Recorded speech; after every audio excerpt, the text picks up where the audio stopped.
Hello and welcome. This is your host ERazorMK back again, and this time we are back with another King of Fighters 15 character. It's none other than Kim himself.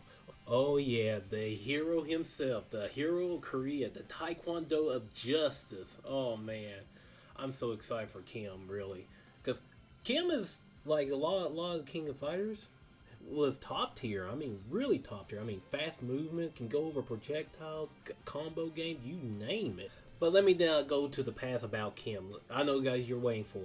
So let's get started with Kim's story, and let's compare it to his moveset between 14 and 15. Shall we? Kim has his start in Fatal Fury 2, where he is a Taekwondo master and champion that was invited by Wolfgang Krauser for the next King of Fighters tournament. During the tournament, Kim faced off against the Hungry Wolf himself, Terry. Even though Kim lost against Terry, he formed a friendship, a friendly rivalry with Terry.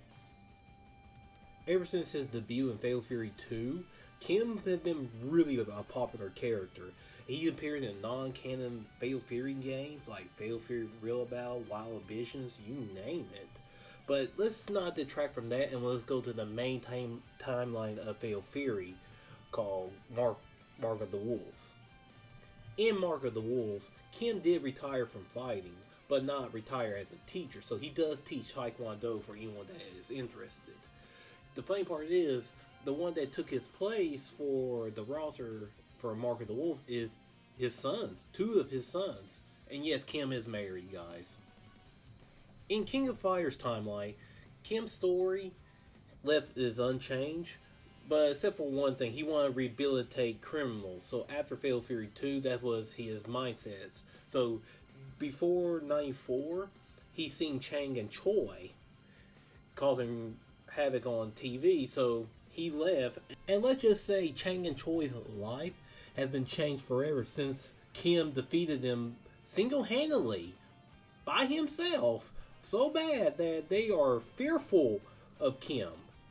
I mean, think about it. Chang is over 7 feet tall, while Kim's only 5'9". That speaks volume how strong Kim is. In the Orochi saga, Kim's main goal was to rehabilitate Chang and Choi to be modern and upstanding citizens. But Chang and Choi's plan was to get away from Kim. So in the second tour, Chang and Choi tried to side with Rugal if they win. And Kim heard it and got an invitation and trained them even harder since the last tournament. Oh gosh, Chang and Choi cannot get a break. Then 96 was the funniest thing ever.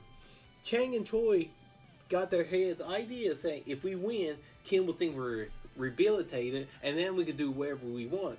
And Chang and Choi wants to be criminals. But as soon as Kim heard it, what they were doing, Kim said, oh, so you're going back to your old ways again. Let's train even harder since last time. So let's just say Kim is the devil to them. In King of Fighters 99, Kim's friend and rival Junhoon decided to take a visit to Kim, see how the rehabilitation program's going. But even though he admires what Kim's doing, he thinks Kim's methods is way too harsh. Like training Chang and Choi instead of trying to adapt to the new method. For Junhoon, he thinks the new method is like go to pop concert, just get to talk, do like recreational activities instead of like training. So with even though Kim and June got different methods, they decided to work together during the King of Fighters 99. But for Chang and Choi, yeah, they're in their own personal hell now. Instead of one Kim, there's two Kims now. In KOF 99, Chang and Choi did get their character development. In the end of the KOF 99, they decided, okay, here's our plan. We're going to destroy Kim and June. No running away this time. We're going to just up and destroy them. So in the viewer's perspective, they succeeded. It was the most shocking thing ever. They did succeed, but there was one problem. It was all in their heads, and at the end of the day, they couldn't do it. They turned good, like really good, and they couldn't believe it. Not much happened in King of Fighters 2000, except for the part where in their ending, Chang and Choi got caught by the explosion by the Zero Cannon, and Kim and June thought they were destroyed, but they turned out to be okay. Well, sort of okay. Their body's been switched by the Zero Cannon. But it's not in canon, but it's for comedic purpose. But that still is impressive that Chang and Choi did survive that. In 2001, June was in an accident and unable to participate in the King of Fighters 2001. So Kim, knowing this, got his student and disciple Mei Lee to enter the tournament with him, Chang, and Choi. In King of Fighters 11, Terry asked Kim to join his team along with the Duck King to form a new Fatal Fury team. At first, Kim declined it, but with the persuasion with Chang and Choi for Kim to have fun in the King of Fighters without Chang and Choi, Kim decided to join Terry in to form a new Fatal Fury team. After the tournament, Kim, Duck King, and Terry decided to go to the Pow Pow Cafe for a few drinks. But Kim is a lightweight when it comes to drinking, so Kim, in his drunk state, told Terry to get married and have some kids, while he told the Duck King he needed more discipline in his life and quit being unruly. So, with that said, Terry and Duck King left Kim in the Pow Pow Cafe while Kim feels sick. Richard Meyer has to get Kim out of his bar. In King of Fighters 13, Kim did form his own team, but this time with a different team member. Instead of Chang and Choi, he got Hwaja and Raiden. Unknown to Kim, Hwaja and Raiden haven't worked for Geese Howard for years, ever since Terry defeated Geese Howard. But also, Raiden and Hwaja was tricked by Chang and Choi because Chang and Choi wanted to get away from Kim. But they know that, but instead of running away, they do form a team with Kim so they can get money and fame during the King of Fighters 13 tournament. In the end of King of Fighters 13, Hwaja and Raiden did the impossible.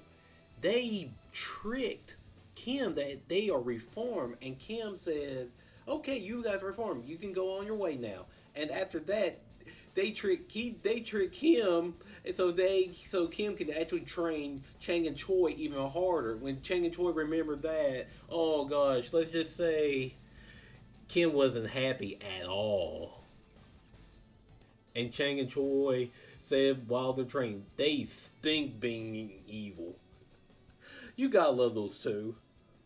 But I do find it impressive that Raiden and Hwaja tricked Kim and get away from Kim for the very first try, while Chang and Choi's been trying it for years and they're still stuck with Kim. In King of Fighters 14, Kim, Chang, and Choi's story will change forever. After Kim gave Chang and Choi their week break away from him, they were arrested.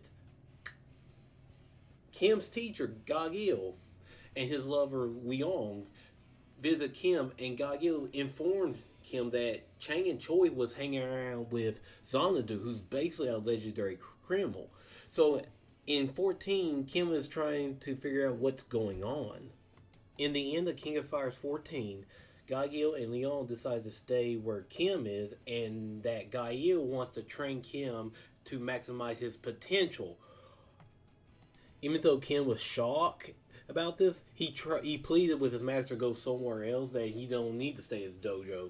But the master insists, so Kim knows that he's in trouble because his master's much more stricter to Kim than Kim was with Chang and Choi. So let's just say Kim has entered his own world. And yes, Kim is fearful for his master, just like how Chang and Choi is fearful for Kim. But what, you might ask, what happened to Chang and Choi?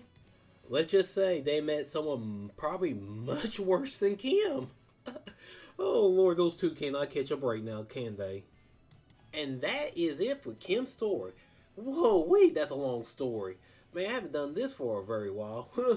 But anyway, I was going to do gameplay with Kim compared to the 14 to 15, but the video was going to be longer than expected, so I'm not going to do that. So in April the 4th, this is where Kim is going to be released, and you bet your bomb dollar, Eraser MK is going to play Kim on his trial and all that stuff. So With that said, I hope you guys enjoyed the video. Leave a like if you like it. Share it with your friends if they enjoy King of Fighters just as me, or they're a big Kim Capone fan. With that said, this is your host, Eraser MK, signing out. I'll catch you guys next time.